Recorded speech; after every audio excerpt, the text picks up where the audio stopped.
The movie begins with a man named Samson. He walks into a nightclub that is also a hub for human trafficking. That night, Samson is negotiating a deal with a trafficking network for the trafficking of Victor. Samson gives a high enough fee, and the head of the cartel seems delighted to meet him. When Samson places some money on the table, he abruptly attacks everyone in the ring with a knife. Finally, he and the rest of the criminal group get into a battle. Despite being alone, he can easily defeat each member of the criminal syndicate one by one. He is a former member of the Special Forces and a top police officer, therefore, his fighting abilities are unrivaled. He moves to a room to find Victor and save him, after successfully defeating all members of the criminal gang. He explains to Victor that he is an errand guy ordered by his mother, to bring him back. Soon after, they proceed to the basement and ride their motorcycle out of the club. Before Samson leaves, he activates the remote timer, which detonates the bombs placed in all of the cars and corners of the area. A few seconds after, a massive explosion erupts in the structure. The explosion murders all members of the trafficking gang. Not in Samson's knowledge, he had forgotten something crucial. All of the prisoners in the building will also be killed by the explosion and fire. The next morning, Samson is awakened by the sound of a police phone call. He is summoned to the trafficking hub, which had been scorched. When he gets on the scene, an investigator named Steve is furious and disappointed in him for what he did the night before. He inadvertently killed numerous youngsters who were being held captive there. The majority died as a result of carbon dioxide poisoning induced by the fire. According to Inspector Steve, Samson, who was previously a member of the Special Police Unit, is still employed individually by some parties. Although his goal was to save the kid, his actions have resulted in the deaths of others and significant losses for the police. Steve advises him to leave his personal job and stop interfering with police matters. Over the next 6 months, he changes careers and becomes a butcher, living a normal life like everyone else. He is still scarred by the blunders he made 6 months ago. He frequently saw reflections of the flames he started. Next, a family from the United States visits Moldova. Phaeton, the father, is married to Monica. They have a daughter named Becky, who is a teenager. They arrived at Moldova's international airport that morning, planning to stay in a hotel. They appear to be enjoying their arrival in Moldova. Phaeton is an MMA fighter who will compete there. When Phaeton is photographing his beloved daughter, he is unaware that a woman named Amelia is taking photos of her from behind.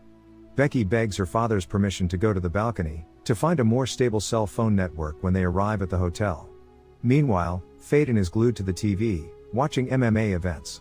Becky happens to meet Amelia, who is standing on the balcony of the adjacent room. The signal on the lobby floor, according to Amelia, is more stable than the signal on their floor. Phaeton then looks for Becky while calling out her name. However, when Phaeton returns to check the balcony, he doesn't find his daughter, and only spots the laptop that had been placed on the table. He then attempts to call her cell phone, but receives no response. Meanwhile, Monica has no idea where Becky is, because she has been in the restroom since they arrived. Phaeton gets concerned when he can't find her, and quickly informs the hotel manager. The hotel's CCTV is reviewed, but no hints are found. Phaeton then contacts the media, and word of Becky's absence spreads quickly. The Moldovan police instantly organize all of their members to look for Becky's whereabouts, due to Phaeton's reputation as a former champion MMA fighter, who is well known and respected. Samson, who is taking a break from his busy work at the butcher shop, watches the news of Becky's disappearance on television. Becky's parents, Phaeton and Monica, come to see Samson shortly after, to seek his assistance in finding their daughter.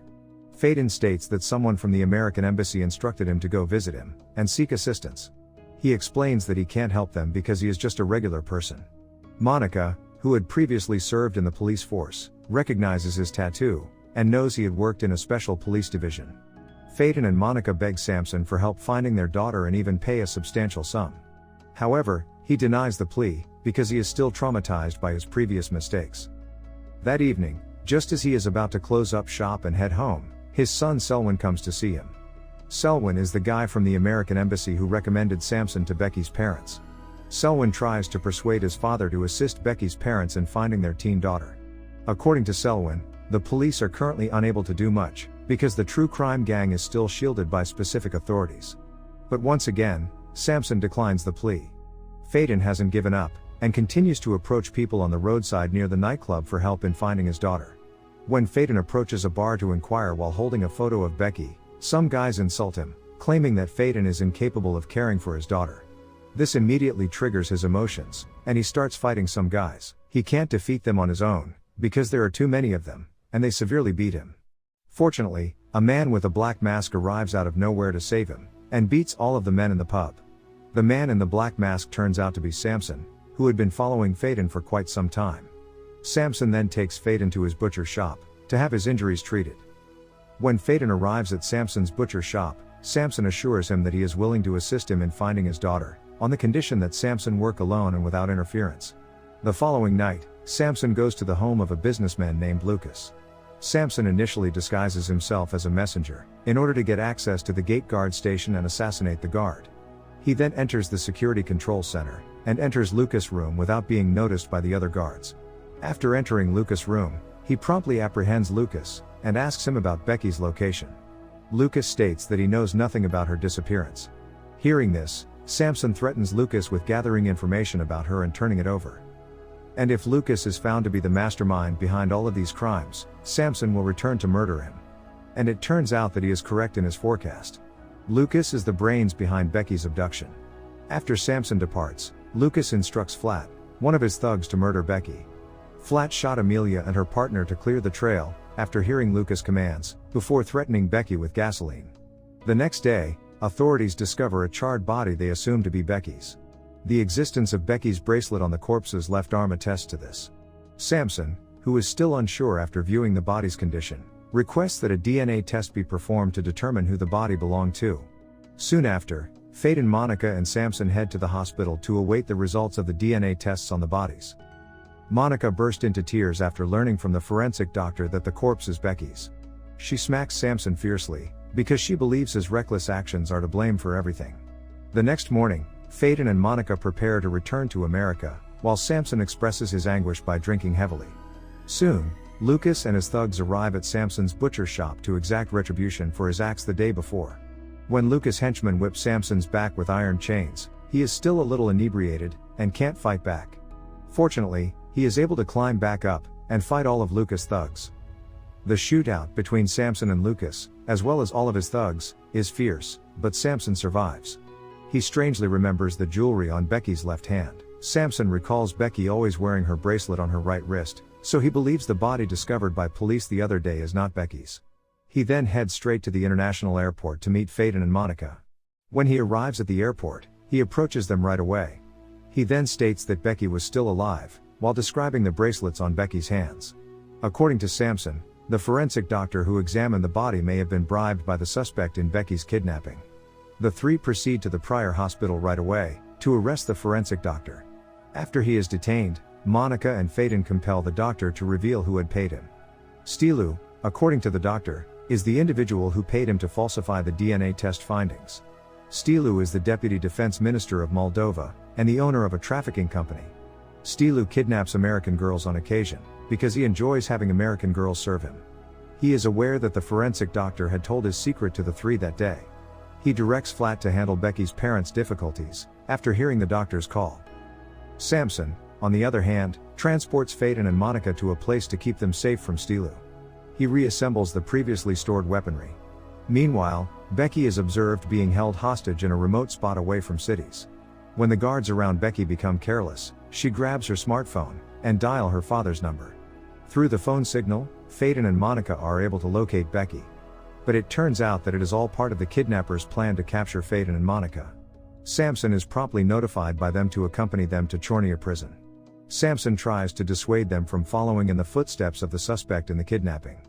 Phaeton and Monica arrive at the destination and quickly look for a means to get in, because it is strongly guarded by armed forces. They go directly into the place after successfully removing the gatekeeper. They carefully follow the guard from behind after noticing one holding their daughter. But once again, it is all a setup to catch them. Fortunately, Samson arrives just in time to prevent them from being shot by the guards. They enter the building right after obtaining the key from one of the deceased guards. They rush over to a woman, who looks similar to Becky. However, it turns out that the girl is not Becky, but rather another girl who was kidnapped by the criminal organization. They then make the decision to let go and save the girl, and resume their hunt for Becky. They are met by several armed guards on the way. Samson promptly shot all of the armed guards, using smoke gas to obscure their vision. Flat, who is watching the action from behind the monitor, quickly orders his minions to surround Samson and the others. The shootout is unavoidable between the thugs and Samson's crew. As he watches Flat's goons perish, he removes his thugs and offers Phaeton a choice, between Becky and the woman Samson had saved earlier. Flat threatens to kill Becky if Phaeton does not agree to the swap, so they have no choice but to make it.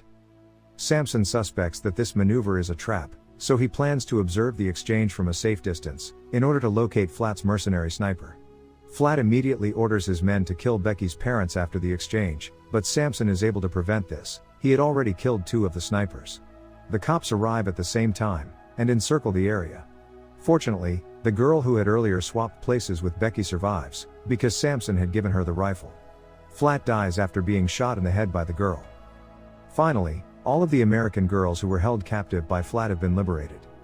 The next day, Samson and Selwyn drive the Phaetons back to Moldova's international airport. Stilu prays in a church because he regrets his deeds. When he is confessing, Samson arrives out of nowhere, and shoots him dead, declaring that God might forgive him, but Samson won't. The end.